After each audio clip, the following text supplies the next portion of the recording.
Okay, this is part 7. I want to go a little bit into the valve body, which shouldn't be too much.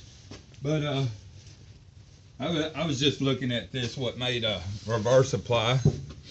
And as the main input shaft combines and stops with the reverse drum, and everything's locked up, then it carries the reverse input through the sun shield, and the sun shield hooks to the inside pinion gear of the back pinion, and I guess you're just running the back pinion and it drives everything backwards and turns it off the pinion to the outside carrier, which is hooked to the shaft, and bypasses pretty well much everything.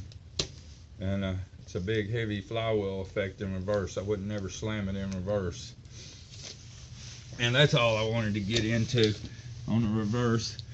I know a lot of people will think they're fixing to get stuck or something and trying to get unstuck. They slam that thing in first and reverse. That's what breaks the sun shell.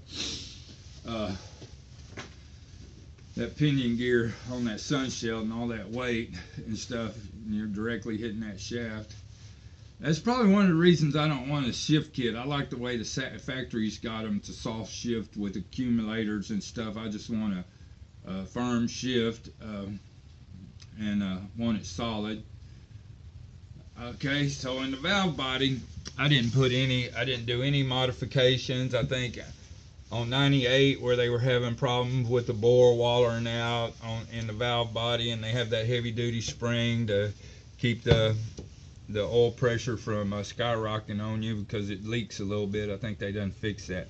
But one thing on the valve body plate, and not all the information goes into fixing these little plates, where these little check balls come in, they rise. This plate's only $35, but there's a couple of places, like right here, where the valve body the check ball tries to knock through the valve body, and there's 3 of them that were raised up a little bit on me, and out of all 6 check balls. But that's the problem one on all of them.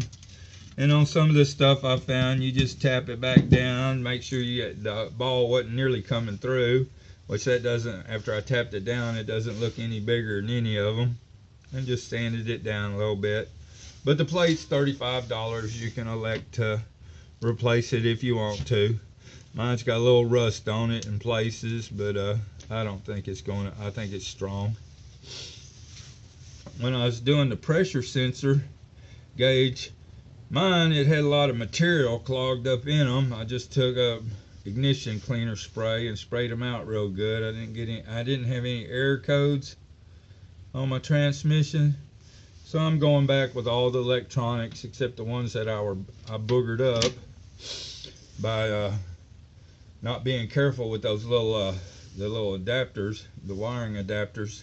I guess that's why they tell you to replace them, is because they're soft and you'll probably booger them up. So just be real careful on those. You can get to them if you put all the clips from the bottom. You can replace anything in the valve body later on if you have any problems. That's the way I look at it. The kit does come with 1 spring for the 2/4 ply piston. I said I wasn't replacing one of the springs in the valve body, but everybody talks about replacing this spring, and I'm sure it is. This spring right here comes in the kit, and there's another one that's in the kit, in the rebuild kit, that's a little heavier metal and a little stiffer. And I'm sure what it does is keep the pistons a lot squarer in the bore so it doesn't cock. And they say this one, the factory one, fatigues out. And there's enough apply pressure area in the piston. And as you can see, by 98, it looks like they were using the Corvette servo. They done upgraded these transmissions. By 98, they pretty well got everything worked out.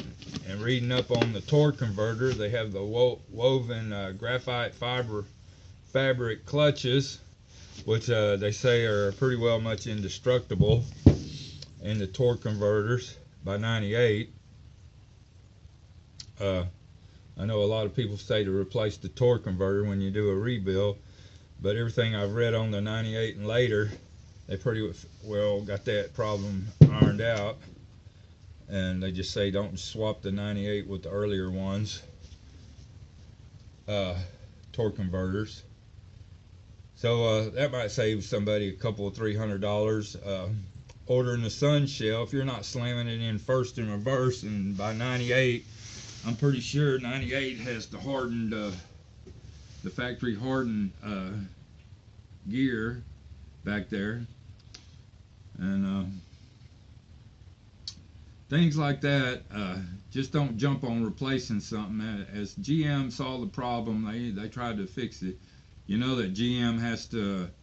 They have their 100,000-mile warranty, and people are hot dogging them and hot rodding them out the deal. And I'm sure GM don't want to be replacing and fixing transmission parts as soon as they find out they got a weakness. Because by 98, everything was running a 100,000-mile warranty, or it was just a few extra bucks to get the 100,000-mile warranty. And I just wanted to go into the reverse stuff.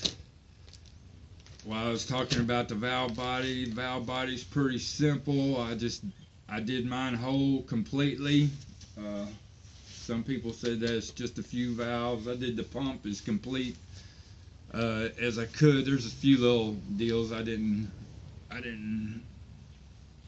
There's one little spring deal that somebody said replace or to disassemble, but I skipped that step.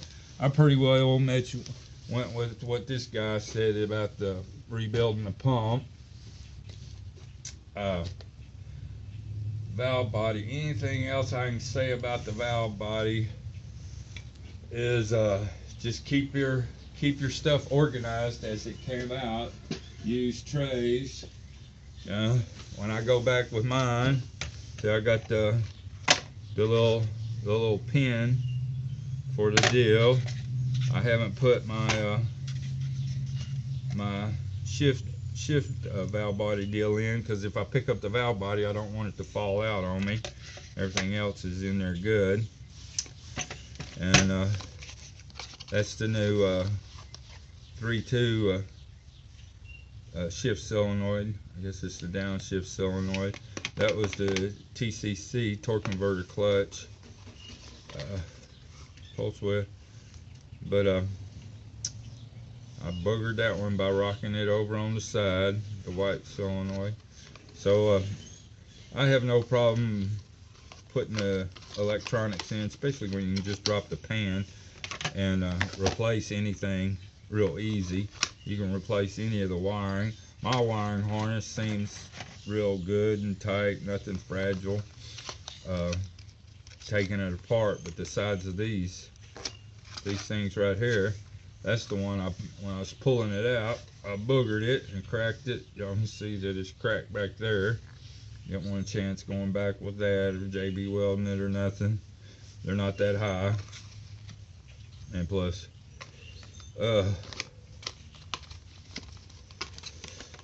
just a little bit of my organization. There's no way I get the wrong screw in the wrong hole the way I stuck them in there. One valve I got to replace in the valve body. I just wanted to clear up that one spring I am changing in the 2.4 servo that come in the kit. In the 98, I'm not changing it because I'm getting too much contradicting information on changing that spring. That's usually for the earlier models. Okay, anything else I can say on the valve body is they got pictures on it. You can look up the different valve bodies as the different years they changed the little thing. Like even 98 and 97 is a little different. It's just one of the valve looks different. One valve looks a little different. They changed up the molding on the head from 97 to even 98. And they have different expanded drawings. Well, that's it on the valve body. Can't think of anything else that'd be helpful that I've run across.